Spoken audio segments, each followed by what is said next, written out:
Silakan duduk kembali dalam hadirat Tuhan. Senang bisa beribadah hari Sabtu bersama AOGers, Teens dan Youth.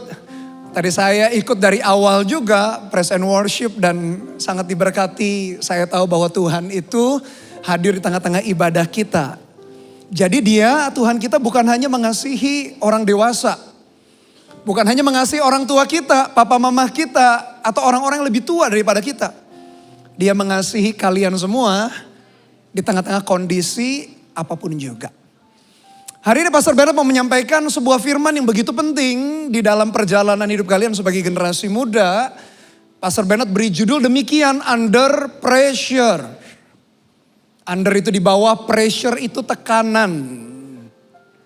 Ternyata dalam kehidupan manusia, mau orang Kristen, mau orang tidak Kristen, namanya manusia selalu menghadapi yang namanya tekanan. Nanti Pastor Bernard jelaskan nih tekanan buat anak muda apa saja. Tapi Pastor Bernard akan memulai dengan pertanyaan ini dulu. Lebih mahal mana? Buah jeruk asli atau jus jeruk? Siapa yang bilang buah jeruk? Angkat tangan. Yang lebih mahal. Siapa yang bilang jus jeruknya yang lebih mahal? Tadi yang gak ngangkat tangan, gak tahu pertanyaannya atau gak tahu harga. Sedikit hitung-hitungan, kalau kalian beli jeruk peras, kok ini malah ilmu masak-memasak kuliner, ilmu minuman. Kalau kalian beli jeruk peras, jeruk asli, 10 kilo itu kira-kira harganya 200 ribu. Kalau dirubah jadi jus, 10 kilo itu bisa menghasilkan 100 gelas. Tadi 10 kilo kalau kita beli 200 ribu. Kalau dirubah jadi jus jeruk harganya 500 ribu. Jadi lebih mahal mana? Buah jeruk atau jus jeruk? Jus jeruk dong. 10 kilogram yang sama 200 ribu dibanding 500 ribu. Ya jelas. Ternyata air jeruk lebih mahal. Kenapa? Karena air jeruk berasal dari jeruk yang ditekan. Kenapa jus mahal? Karena ada biaya tekan. Pastor Bernard biaya tekan aja sampai 300 ribu. Iya. Biaya ditekan itu jeruk jusnya dari mana? Karena jeruknya diperes, ditekan. Diperes itu kan ditekan. Ternyata jeruk lebih mahal kalau ditekan. Karena jeruk akhirnya mengeluarkan sari-sari air jeruk. Yang biayanya 300 ribu tadi. Nah, apakah mungkin kehidupan kita ternyata tekanan di dalam hidup kita juga supaya mengeluarkan bukan sari-sari jeruk. Toh kita kan bukan jeruk. Sari-sari kehidupan anak muda, teenager dan youth yang hebat itu perlu dikeluarkan. Seringkali lewat tekanan. Tapi masalahnya di sini nih. Tekanan bagi kita, bagi kalian anak muda, anak remaja itu gak mudah. Pastor Bernard browsing nih. 7 hal yang membuat anak muda stres karena tekanan. Apa aja? Yang pertama karena tekanan akademis. Akademis itu apa sih? Tuntutan di sekolah. Ayo nilainya harus bagus. Nilai raportnya harus bagus. IP-nya harus bagus kalau yang kuliah. Orang tua juga. Ayo nak, nilaimu harus bagus. Jangan sampai tinggal kelas gak naik kelas. Malu-maluin. Ada pressure kan, ada tekanan. Tekanan secara pelajaran atau akademis. Ternyata gak hanya itu aja, tekanan bagi anak muda. Yang kedua tekanan fisik. Dia lihat temennya. Tinggi, ganteng, gagah, cantik. Dia lihat dirinya, kok semampai ya? Tahu semampai? Semeter pun tidak sampai. Dia bandingkan temennya, loh kok. Dia lihat temennya kok badannya keren ya? Badannya langsing. Kalau kita langsung. Jangan lihat perut kiri kanan kita. Ada tekanan fisik loh, generasi muda. Suka diejek, yang kurus diejek, lu kayak tiang listrik. Yang kurus banget, kurus kering. Yang gede juga sama, lu kayak kantong belanjaan. Karena gede. Gak gendut sih, cuman gembrot. Loh, lebih parah malah. Itu pun membuat tekanan bagi anak muda. Yang ketiga, tekanan sosial. Apa sih tekanan sosial? Tekanan dari teman-teman. Kamu punya akun IG enggak? Akun TikTok enggak? Followermu berapa? 10 doang. Nih gua 1000. Nih gua 10.000. Lalu bersaing siapa yang lebih populer, siapa yang lebih pandai, siapa yang lebih hebat. Itu tekanan sosial. Ternyata jadi anak muda susah ya. Jadi remaja, jadi anak muda itu susah. Belum lagi itu ada masalah keluarga. Ayo siapa yang orang tuanya sering ribut, gak usah angkat tangan, jangan angkat tangan. Tapi kan kalian tahu, papa mama ribut melulu di rumah, aku gak betah. Tengkar terus. Yang kebetulan jauh dari orang tua, ngekos di sini, kiriman telat karena orang tua ada masalah dalam pekerjaan. Pressure juga loh, tekanan juga loh. Gak selesai sampai situ.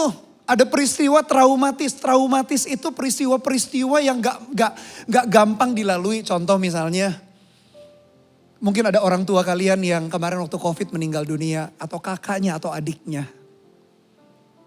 Atau pernah kecelakaan kendaraan kayak ditabrak, buar gitu. Itu juga tekanan loh.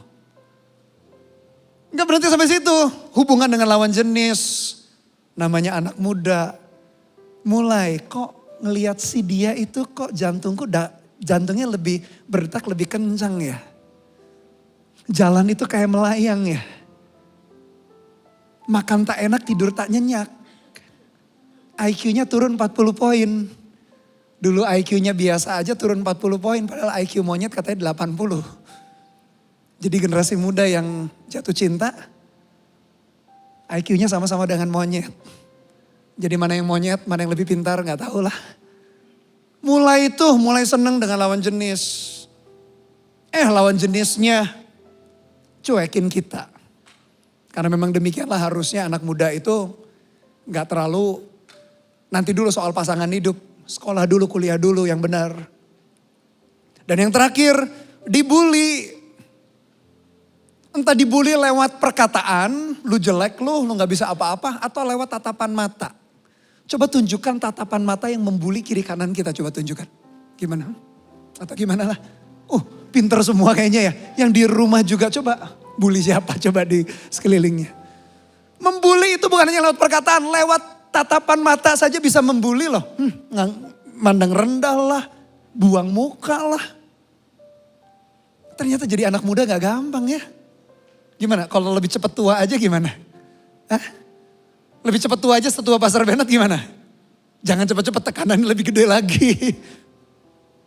Tapi ternyata generasi muda pun ada pressure, ada tekanan.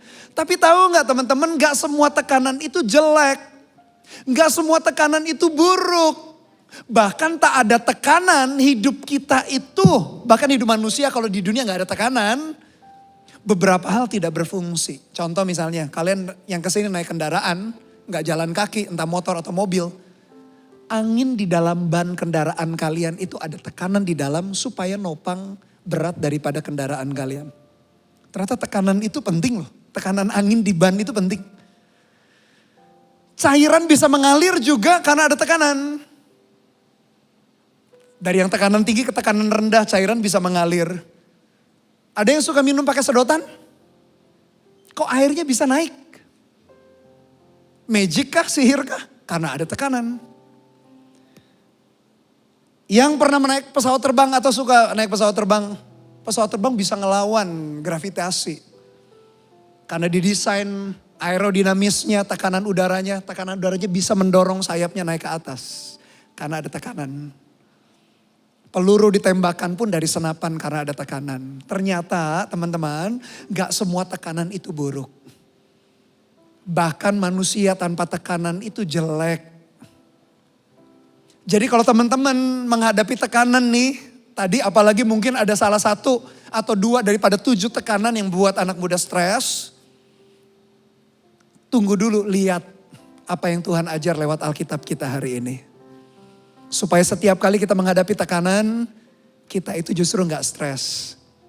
Kita tahu di balik semua itu Tuhan turut bekerja di dalam segala sesuatu untuk mendatangkan kebaikan bagi anak-anak muda yang mengasihi Dia. Yang setuju kasih tepuk tangan buat Tuhan kita yang begitu baik.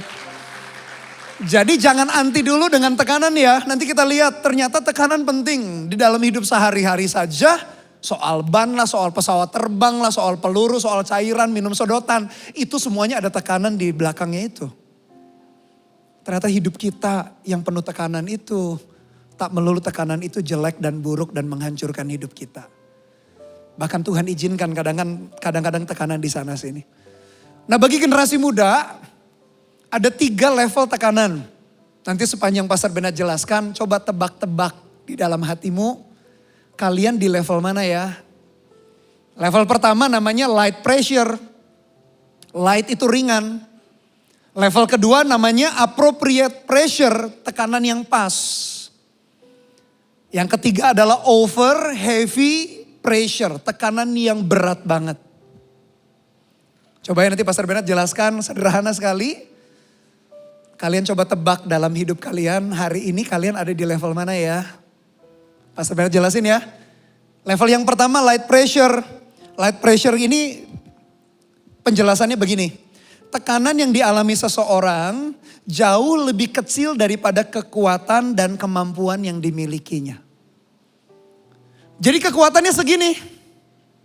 Kalau light pressure, kekuatan kita segini, light pressure itu di bawah sini. Ibarat kalian punya kekuatan besar, kalian superhero, tapi ngangkatnya sapu tangan doang. Itu light pressure. Tekanannya ringan. Kekuatan kalian berlebihan. Nah biasanya anak muda suka di level 1. Karena ringan, gak ada tekanan, bahkan nyaris tak ada tekanan. Cirinya apa kalau kalian masuk di dalam level 1 ya? Cirinya begini, berada dalam zona nyaman. Tidak menemukan hal-hal baru yang menantang diri kalian untuk maju, untuk berkembang. Gak berani dipercayakan hal-hal yang lebih banyak, lebih besar. Terjebak dengan sifat manja, mudah menyerah, dan tidak mau berusaha. Ayo. Siapa yang punya ciri-ciri itu gak usah angkat tangan. Nyantai aja hidupnya, gak ada tekanan, manja. Apa-apa hanya nangis ngerengek minta orang tuanya aja. Waktu dibuang dengan sia-sia.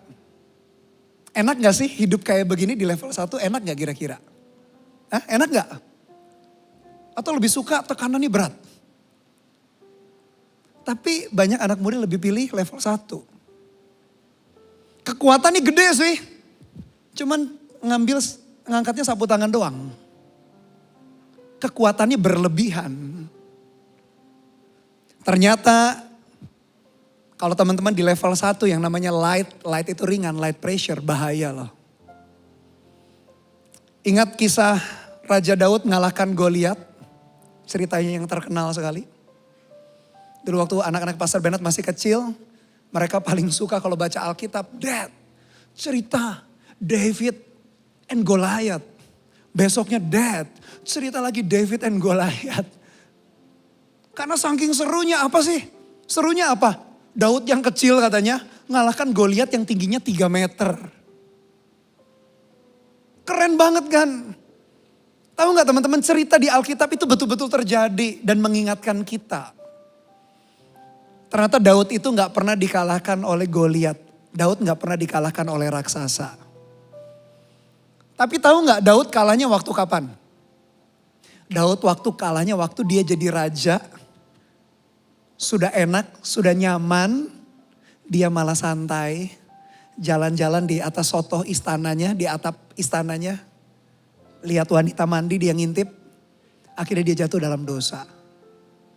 Bayangin loh, lagi santai. Sudah jadi raja, sudah lagi gak berperang, malah jatuh. Siapa yang pernah kepleset? Coba angkat tangan. Entah karena jalan licin, lantai licin atau ada pasirnya, pernah ya? Kalau kita kepleset itu karena jalan licin atau karena ada batu kecil-kecil kerikil atau kita nabrak batu besar. Ayo siapa yang terpleset karena nabrak batu besar? Gak ada ya. Long batu besar lo ditabrak. Kenapa kita keplesetnya? Karena lantai licin. Karena pasir yang kecil. Karena kita itu gak sadar atau gak aware. Sehingga tiba-tiba kita pikir ini gak mungkin kita jatuh. Kita jalan seenaknya langsung gerubrak. Kalau batu besar sih pastilah kita gak akan tabrak lah. Ya ada juga sih yang nabrak batu besar. Tapi orang jatuh kepeleset karena lantai yang licin yang gak dipikirnya bisa menjatuhkan dia. Jadi generasi muda dengarkan, ternyata di level 1 itu bahaya loh. Justru di level 1 itu kita bisa ninggalin Tuhan. Justru di level 1 kita bisa kurang ajar sama orang tua. Justru di level 1 ini kita bisa pandang teman kita itu rendah. Kita bisa bully teman kita. Bukan kita tadi dibully, malah kita bully orang lain. Jadi ternyata di level 1 light pressure atau tekanan ringan justru berbahaya, hati-hati. Mari kita lihat di Alkitab kita ada sebuah cerita di mana bangsa Israel itu meninggalkan Tuhan. Waktu kapan nih kira-kira bangsa Israel meninggalkan Tuhan? Coba tebak-tebak dulu deh. Bangsa Israel meninggalkan Tuhan itu waktu di Mesir. Mesir itu katanya tanah yang serba kekurangan. Atau di padang gurun, air serba sedikit juga, roti itu aja namanya mana, roti dari sorga. Atau ketika mereka sudah masuk tanah perjanjian, tanah Kanaan. Coba siapa yang berkata bangsa Israel meninggalkan Tuhan di tanah Mesir? Gak ada. Di padang gurun juga ada sih yang bersungut-sungut. Tapi tahu gak yang lebih banyak di mana? Ketika mereka sudah masuk ke tanah perjanjian, tanah Israel. Tanah yang kata Tuhan subur, berlimpah susu dan madunya. Mereka malah ninggalin Tuhan loh. Mari kita lihat ya dalam kitab Hakim-Hakim. Kita perhatikan kitab Hakim-Hakim pasal yang kedua ayat yang ke-6. Sampai ayat yang ke-11. Setelah Yosua melepas bangsa itu pergi, maka pergilah orang Israel itu masing-masing ke milik pusakanya untuk memiliki negeri itu. Dan bangsa itu beribadah kepada Tuhan sepanjang zaman Yosua dan sepanjang zaman para tua-tua yang hidup lebih lama daripada Yosua. Dan yang telah melihat segenap perbuatan yang besar yang dilakukan Tuhan bagi orang Israel. Dan Yosua bin Nun hamba Tuhan itu mati pada umur 110 tahun. Ia dikuburkan di daerah milik pusakanya di Timnat Heres, di pegunungan Efraim, di sebelah utara gunung Gaas. Setelah seluruh angkatan itu dikumpulkan kepada nenek moyangnya, perhatikan kalimat berikutnya. Bangkitlah sesudah mereka itu angkatan lain yang tidak mengenal Tuhan ataupun perbuatan yang dilakukan bagi orang Israel. Ayat yang ke-11, lalu orang Israel melakukan apa yang jahat di mata Tuhan dan mereka beribadah kepada para Baal. Jadi ceritanya kan bangsa Israel dari tanah Mesir, mereka diperbudak, dijajah. Tuhan berkata pergi ke tanah Kanaan. Mereka keluar dari tanah Mesir, lewatin padang gurun. Kalau siang kepanasan, kalau malam kedinginan. Karena padang gurun ekstrim. Suhu temperaturnya, mereka jalan di padang gurun. Setelah itu mereka masuk ke tanah perjanjian. Dan kitab Hakim-Hakim yang kita baca, itu setelah mereka masuk ke tanah ini. Harusnya kan sudah lega kan. Sudah santai dong di tanah perjanjian, tanahnya subur. Tapi menyedihkan loh, di tanah ini muncul angkatan-angkatan manja. Yang gak tahu berjuang dari tanah Mesir lewati padang gurun masuk ke tanah Kanaan. Mereka gak ngerti. Taunya mereka sudah lahir di tanah yang kaya, subur. Kalau kalian lahir di keluarga kaya, orang tua kalian kaya secara harta, hati-hati. Seringkali manja. Ada yang gak bisa ngiket tali sepatu? Ada? Gak usah angkat tangan maksudnya. Ada Pastor Bernard. Tapi kebetulan sepatunya gak pakai tali, pakai karet. Ada loh anak-anak yang sudah gede gak bisa ngiket tali sepatunya sendiri. Gak bisa ngancingin. Ada yang gak bisa ngancingin seragam, kancingnya kan banyak. Mbak tolong. Hati-hati. Justru anak-anak yang lahir di keluarga yang kaya itu kadang-kadang manja loh. Ya bukan berarti akhirnya kita bersungut-sungut kalau keluarga kita keluarga yang diberkati. Atau sebaliknya, kalau kalian lahir di keluarga yang biasa, gak sekaya teman kalian. Jangan putus asa, karena Pastor Bernard baca penelitian. Orang sukses di dunia itu kebanyakan lahir 70% lahir dari keluarga yang biasa, bahkan keluarga miskin. Oh kalau gitu anak orang kaya pindah aja ke keluarga tetangga. Jangan. Tapi jangan manja, itu loh. Jangan hidup di level 1, light pressure. Bangsa Israel ninggalin Tuhan ketika mereka di tanah yang subur. Kalau kalian ikut ke Israel, salah satu hasil alamnya itu bagus-bagus dan besar-besar. Memang gak gede banget ya. Tapi lebih besar daripada rata-rata ukuran buah-buahan atau sayur-sayuran di dunia. Dan warnanya bagus-bagus. Pastor Bernard pernah ke Israel, lihat paprikanya warnanya bagus, gede-gede. Yang gak gede banget ya, kalau wortel gede banget, kelincinya pingsan, wortelnya kegedean. Yang gak gede, yang super gede gitu, enggak. Cuman lebih gede, size-nya lebih subur, tanahnya.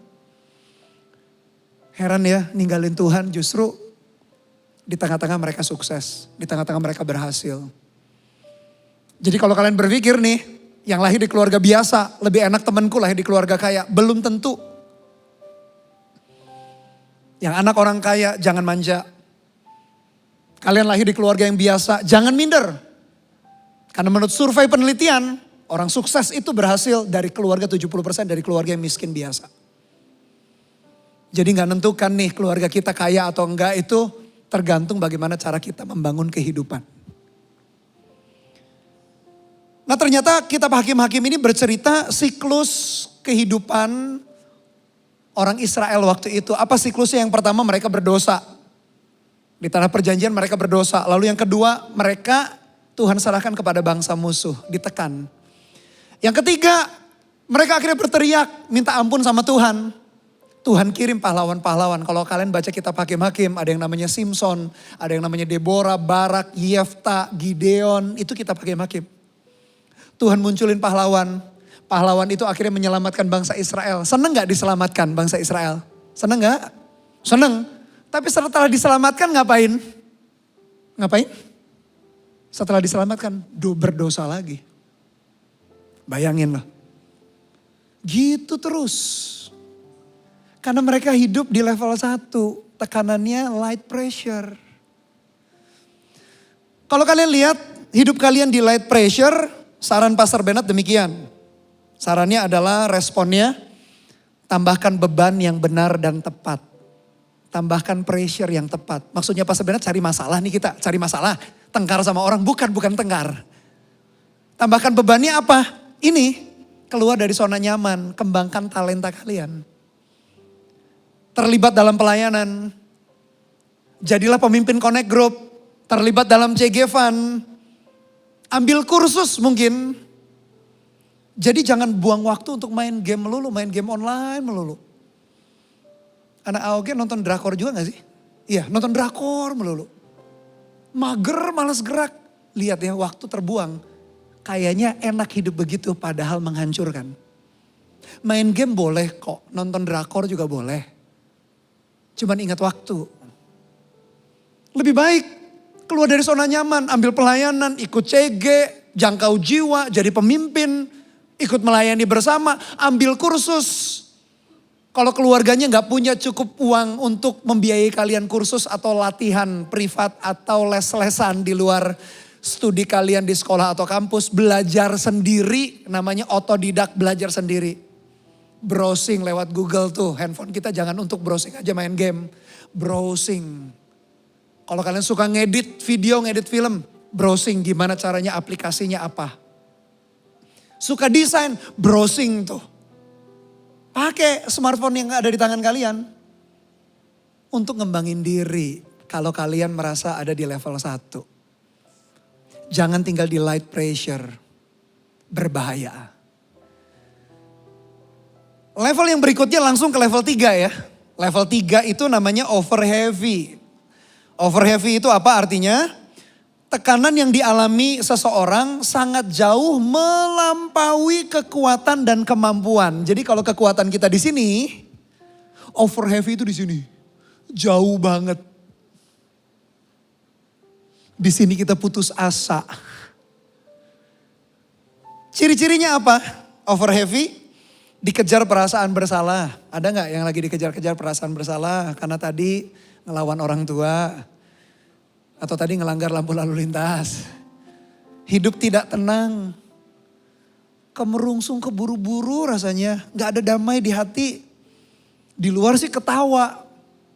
Ketemu temennya nutup-nutupi ketawa kayaknya keren. Dalam hati menjerit nangis. Gak ada tujuan yang hidup yang jelas. Cirinya yang berikutnya adalah jatuh dan terikat di dalam dosa. Ayo siapa yang punya ciri-ciri itu, gak perlu angkat tangan tapi Tuhan tahu. Hidupnya gak tenang. Barusan ngelawan orang tua, barusan bentak papahnya, barusan bentak mamanya. Barusan lakukan dosa, barusan lihat pornografi. Hidupnya kemerungsung gak enak. Nah kalau kalian biarkan di situ, itu namanya over heavy. Kekuatannya di sini, over heavy itu di sini, di bebannya berat banget. Kok makin lama hidupnya makin gak enak ya. Ternyata itu karena dosa yang kita lakukan. Kita lihat Yakobus 1 ayat 13. Yakobus 1 ayat 13.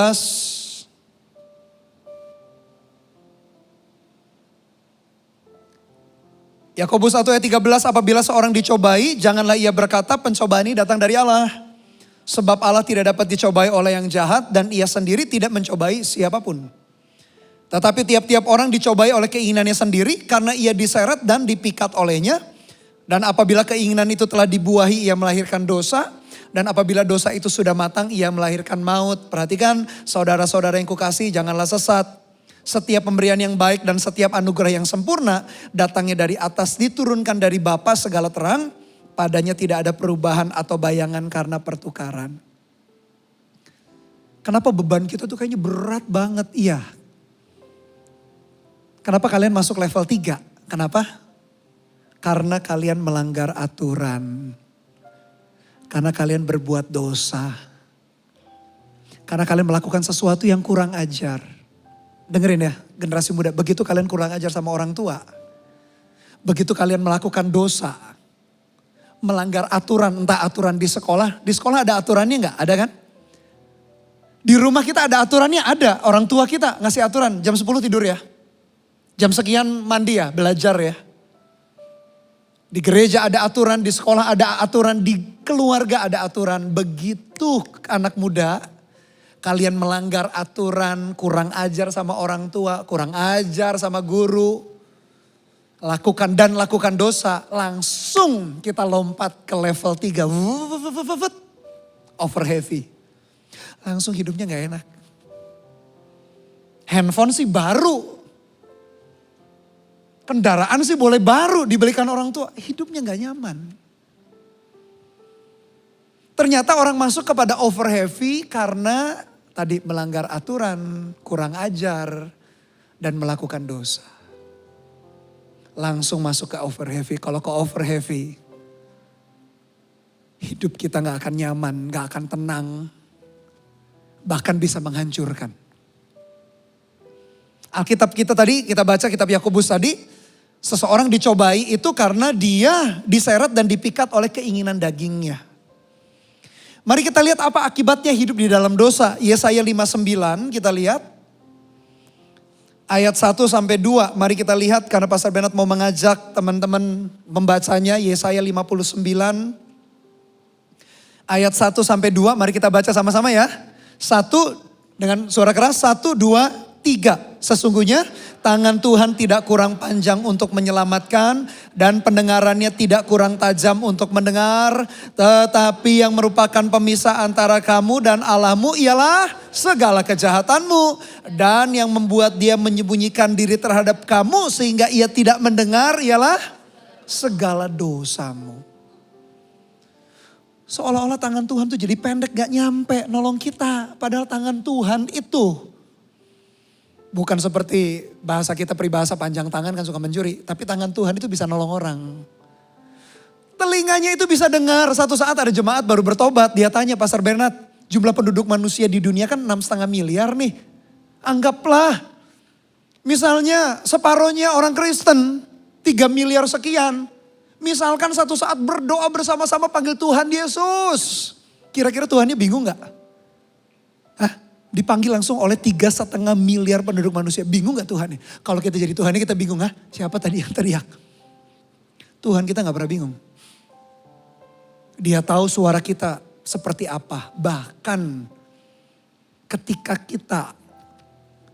ada satu waktu mungkin kita tertekan, berat, sampai susah ngomong, susah doa, hanya menjerit, menangis dalam hati. Tuhan pun tahu loh jeritan kalian. Itu hebatnya Tuhan. Tapi ada satu waktu seolah-olah Tuhan gak bisa dengar. Hah? Ngomong apa? Seolah-olah Tuhan gak dengar. Seolah-olah tangannya gak nyampe. Ketika kita melakukan dosa dan kejahatan. Langsung level kita naik. Kan bagus Pastor Brad level 3. Nah level 3 yang tekanan ini jelek. Itu akan menghancurkan kita. Begitu kita berbuat dosa langsung over heavy. Langsung hidupnya gak semangat. Karena tekanannya begitu berat. Kalau kalian melanggar aturan, kurang ajar sama berbuat dosa gak ada cara lain. Caranya gimana? Bertobat, kembali kepada jalan Tuhan. Jauhi hal-hal yang jahat. Dan jangan menyia-nyiakan semua sumber daya dan potensi yang Tuhan tanam dalam hidup kalian. Apa sih potensi itu? Ada kesehatan, ada talenta, ada waktu. Ada koneksi kalian kenal dengan sesama teman, kenal dalam keluarga, orang tua, kakak, adik, siblings. Jangan disia-siakan.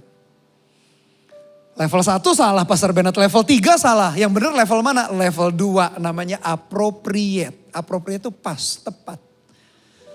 Level 2 appropriate artinya apa? Tekanan yang dialami seseorang sedikit di atas. Katakan sama-sama sedikit di atas. Kurang mantap, katakan sedikit di atas. Jadi appropriate itu tekanannya, masalahnya itu sedikit di atas kekuatan kita. Jadi kalau kekuatan kita di sini, dia di sini. Ini appropriate. Enggak tinggi banget itu over heavy, enggak di bawah namanya light. Di sini di atas sedikit. Itulah cara Tuhan memperlebar kapasitas hati dan hidup kita. Kenapa nggak di sini? Kalau di sini kita juga nggak kemana-mana. Harus di atasnya. Supaya kita kejar catch up. Nanti setelah di sini, Tuhan izinkan di sini naik lagi. Terus. Itulah maksud Tuhan. Engkau akan dibawanya dari satu kemuliaan kepada kemuliaan yang lebih tinggi. Dari satu tanggung jawab kepercayaan kepada tanggung jawab yang lebih besar. Caranya tadi. Dikasih tekanan yang lebih besar sedikit. Kalian kejar, naik lagi, kejar. Seperti itu. Itu namanya appropriate. Mari kita lihat kisah di dalam hidupnya Daud. Bagaimana dia ngalami itu. 1 Samuel 17 ayat 31. Sampai 37, terdengarlah kepada orang perkataan yang diucapkan oleh Daud. Lalu diberitahukan kepada Saul dan Saul menyuruh memanggil dia. Berkatalah Daud kepada Saul, janganlah seseorang menjadi tawar hati karena dia. Hambamu akan pergi melawan orang Filistin itu, maksudnya melawan Goliat. Tapi Saul berkata kepada Daud, tidak mungkin engkau dapat menghadapi orang Filistin itu untuk melawan dia. Sebab engkau masih muda, sedang dia sejak dari masa mudanya telah menjadi prajurit.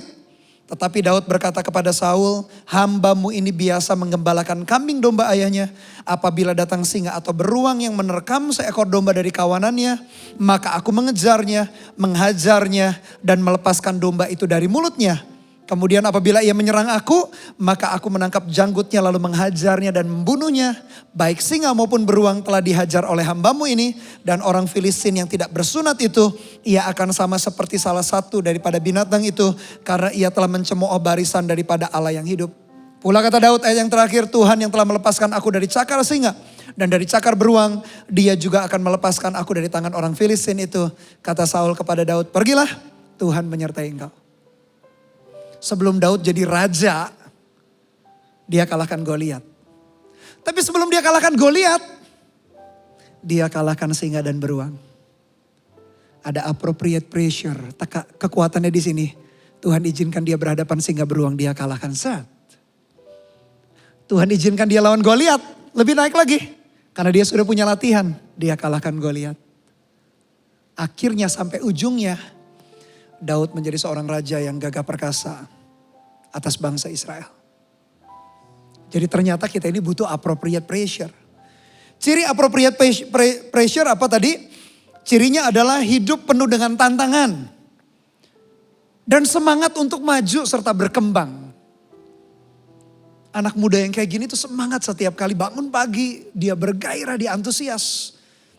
Dia bertumbuh dalam kekuatan, bertumbuh dalam kreativitas, disiplin juga. Suka belajar hal-hal yang baru. Yang buat dia deg-degan, bukan deg-degan karena lakukan dosa. Ih, aku dipercayakan untuk mimpin CG. Deg-degan sih, tapi aku mau. Ih, aku diminta sekolah kampusku mewakili pertandingan antar sekolah atau antar kampus. Ih, deg-degan, aku belum pernah, tapi aku mau. Nah, deg-degan yang kayak gitu tuh perlu. Kalau anak muda gak pernah deg-degan yang kayak gitu, jelas hidup kalian di light pressure. Ada sesuatu yang buat kalian deg-degan. Aduh Kak Ade, aku belum pernah melayani, tapi kok CGL ku kok mempercayakan aku melayani. Aku sih gak pandai ngomong, tapi aku mau belajar ngomong. Nah itu adalah appropriate pressure. Kalian cerita mungkin sama teman kalian, ih aku lagi ngambil kursus ini. Aku tahu misalnya bahasa Inggrisku, bahasa Mandarinku gak terlalu pintar. Tapi aku mau belajar, upgrade diri.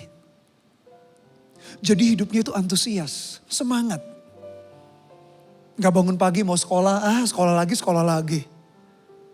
Tapi antusias hidupnya mau berkembang. Itu kalian cirinya di appropriate.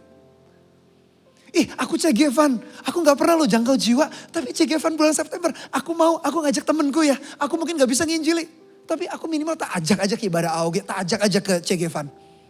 Entah CGFannya apa, mungkin makan bersama, main badminton lah, main basket lah atau apa. Pokoknya tak ajak ya. Aku sih deg-degan, takut aku ditolak. Tapi aku mau. Nah di situ appropriate. Perlu anak muda deg-degan lagi dalam hatinya. Berarti kalian sedang melakukan sesuatu yang baru. Bukan deg-degan mencuri loh. Bukan deg-degan nonton film porno loh. Itu sih jelas langsung over heavy namanya. Tapi perlu deg-degan. Ya aku gak biasa mimpin. Aku gak pandai melayani, gak pandai ngomong. Tapi aku mau. Aku dulu gak pernah kalau ketemu orang tua peluk mereka. Ngomong dad mom, saya sayang papa mama, aku gak pernah. Tapi kok Tuhan kok ingetin ya waktu kemarin sharing di CG atau firman Tuhan di gereja mungkin. Aku mau, aku deg-degan tapi aku nunjukin sayangku sama orang tua. Nah deg-degan yang kayak gitu perlu. Itu namanya appropriate. Kalau gak pernah deg-degan yang kayak gitu. Hidup kita di light pressure, tekanan yang ringan. Kalau kita masuk di level yang kedua, jangan lupa juga seimbang, ada istirahatnya. Supaya sehat, kuat, tubuh, jiwa, dan roh. Karena di level 2 pasti aktif, pasti produktif sekali waktunya. Tetap kalau tubuhnya lelah, butuh istirahat namanya tidur. Tetap jiwanya supaya refresh, butuh melakukan sesuatu hobi yang kalian suka. Kalau rohnya lemah, jangan lupa berdoa, baca Alkitab. Tapi kalian sudah di level yang tepat, go terus maju, berjalan. Sepanjang Pastor Bennett bercerita mengenai under pressure, ada 3 aplikasi, 3 penerapan yang sederhana sekali. Yang kalian bisa lakukan, Pastor Bennett pun lakukan. Aplikasinya apa? Berarti kalau kita di level pertama, ayo temukan tantangan baru. Keluar dari zona nyaman. Libatkan kalian dalam kepemimpinan CG, dalam penjangkauan, ambil kursus, latihan. Ayo tantang diri kalian. Untuk berkembang lebih, bukan tantang cari masalah loh ya. Bukan tantang berbuat dosa, itu langsung di over heavy. Aplikasi yang kedua, kalau kalian di level 3, berbuat dosa lah, kurang ajar, melanggar aturan di sekolah, aturan di rumah, atau aturan dimanapun, aturan di gereja. Gak ada cara lain, harus bertobat kembali kepada Tuhan. Yang terakhir, kalau kalian di level 2, terus maju ya. Jangan menyerah, istirahat sejenak. Kalau tubuhnya capek istirahat tidur, lakukan hobi kalian. Jangan lupa doa dan baca Alkitab. Tapi terus setelah itu go jalan lagi. Bergerak lagi bersama dengan Tuhan. Entah di pelayanan, entah dalam keluarga. Entah upgrade kalian punya kemampuan. Dengan demikian hidup generasi muda gak akan pernah sia-sia. Yang setuju kasih tepuk tangan sekali lagi bagi Tuhan kita. Haleluya.